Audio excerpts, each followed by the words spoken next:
সবার কি অবস্থা? আপনাদের হাইপার আবার চলে আসলাম আপনাদের মাঝে। তো ফার্স্টে যে ভিডিওটা দেখাইলাম এটা হচ্ছে আজকেরই ভিডিও। তো এই ভিডিওটা হচ্ছে আমি 80 উপর ক্রস করে 102-3 পর্যন্ত গেছি, ইভেন আমি বাউলাইছিও গাড়ি, ঠিক আছে। তো অনেক ইউটিউবার বা ব্লগাররা করেছিল যে হচ্ছে আপনার গাড়ি বাউলান যায় না 80 উপরে যায়, বা হচ্ছে ওভারটেক করা যায় না এটা বাসের 80 উপরে গেলে। তো যাই হোক, গসিপিং করা বাদ দিই। তো আজকে আপনাদের ভিতরে যে কথাটা কমেছে রয়্যাল এনফিল্ড, তাই যারা রয়্যাল এনফিল্ড কিনবেন এই সময় এসে 2025-এর সেপ্টেম্বর মাসে অদ্ভুত মানে ডিসেম্বর 2025 সাল শেষ, সামনে ডিসেম্বর এসে পড়তেছে, দেখতে দেখতে এই বছরটাও শেষ হয়ে গেল। 24 সালের মতো 25 সালও শেষ হয়ে গেল।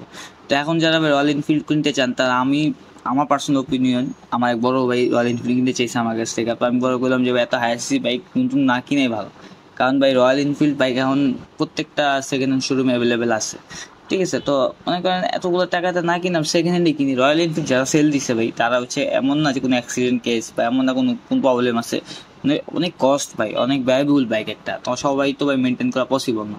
তো বেশিরভাগ মানুষই হচ্ছে সেকেন্ড হ্যান্ড বাইকে শোরুমে বেচা ফেলছে, ঠিক আছে। তা চাইলে রয়্যাল এনফিল্ড থেকে কিনা যায়। তো রয়্যাল এনফিল্ড কিনলে এখান থেকে কিনলে কী হবে ভাই, আপনি রিসেন্ট ভ্যালিউ পাইতেছেন। আপনি চাইলে যদি চালানোর পর কয়েকদিন আপনি চালানোর পর ভালো লাগতেছে না, বা আপনার কাছে বহুত প্যারা লাগতেছে বা খরচের দিক দিয়ে আপনার খুব প্যারা লাগতেছে, তাহলে ভাই হচ্ছে আপনি চাইলে এটা আবার 5-10 হাজার টাকা কমে বেচে ফেলতে পারবেন, ঠিক আছে। তো চাইলে আপনি কিনা কয়েক মানে ফ্রেশ কন্ডিশন বুঝে শুনে কিনতে পারবেন। ফ্রেশ কন্ডিশন, কত কিলো চলছে, দেন হচ্ছে আপনার গাড়ি কেমন কন্ডিশন আছে, চালায় দেখতে হবে, সাউন্ড দেখতে হবে, সব দেখতে হবে। সেকেন্ড হ্যান্ড বাইকের ভিতরে কোনো না কোনো খুঁত থাকবেই ভাই। একটা সেকেন্ড হ্যান্ড বাইক, আমি সাপোজ আমার গাড়িতে এখন কোনো প্রবলেম নেই, ঠিক আছে। আমি সাপোজ আমার গাড়িতে অ্যাক্সিডেন্ট করার পর আমার খুঁত জন্মাবো, বা আমি অনেকগুলো টাকাতে ঠিক করলাম, বাট আমার আগের মতো ওই ঠিক লাগা মানে কারণ একটা জিনিস নষ্ট হয়ে গেলে তো হয়েছেই, খুঁত লাগে। তো অনেকে কী করে সেল দেওয়া দেয়, বা একটা অ্যাক্সিডেন্ট হয়েছে উপর দিয়ে কোনো সমস্যা নাই, বা ভিতরগত সমস্যা, তো বেচা দিলাম। তো একদিনে একটা বাইক কোনো সমস্যা একবার রাইড করে বাইক বোঝা যায় না, বারবার যখন আপনি রাইড করবেন তখন আপনি বুঝতে পারবেন যে হচ্ছে আপনার বাইকে কী সমস্যা। তো রয়্যাল এনফিল্ড কিনতে পারেন ভাই, আমার ওপিনিয়ন হচ্ছে সেকেন্ড হ্যান্ড কিনা, নতুন হচ্ছে সেকেন্ড হ্যান্ড কিনাই ভালো।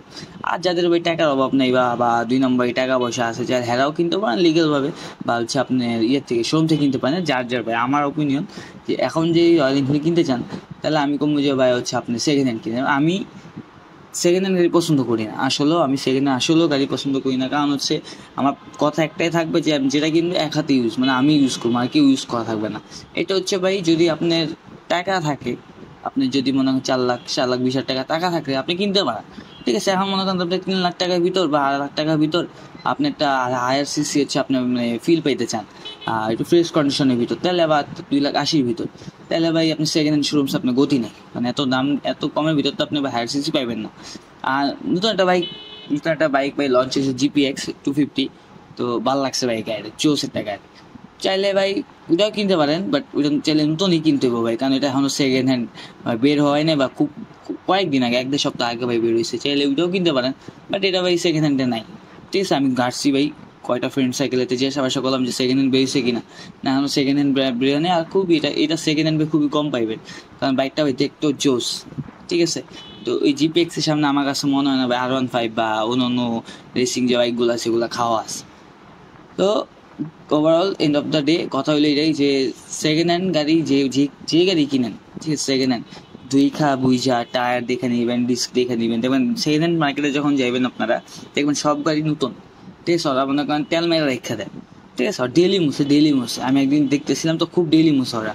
হ্যাঁ, আপনি সামনে আপনি দেখাই দিব, আপনি যখন চালাইবেন তখন কোনো প্রবলেম পাইবেন না। হ্যাঁ, যে এক্সপার্ট যদি কেউ না থাকে তাহলে হচ্ছে আপনি ধরায় খাই যাবেন বাইক কিনাতে। তো ট্রাই করবেন যে পরিচিত কোনো বাইকার থাকলে যে বাইক সম্পর্কে ভালো জানে তারা নিয়ে যাওয়ার জন্য, সে নিয়ে গেলে কিছুটা হলেও বুঝতে পারবো। পুরো 100% তো ভাই বুঝে যাবে না একটা বাইক একদিন রাইডে।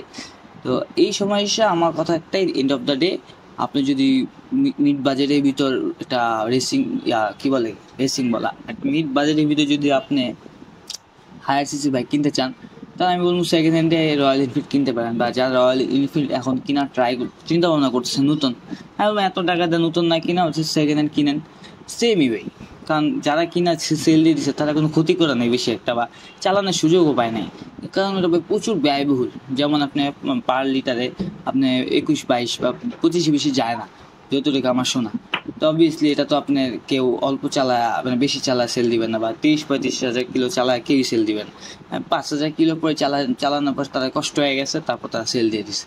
এমন অনেক কেস আমি দেখছি ভাই আমার চোখের সামনে। তো অ্যাজ ইউজুয়াল যার যেটা পছন্দ সে সেটাই করুক।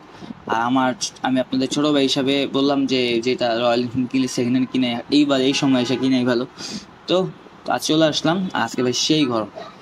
আজ এ পর্যন্ত থাকবেন। ভালো লাগলে কমেন্ট করবেন, লাইক করবেন, খারাপ লাগলে ওইটাও জানাবেন। তো সবাইকে আল্লাহ হাফিজ।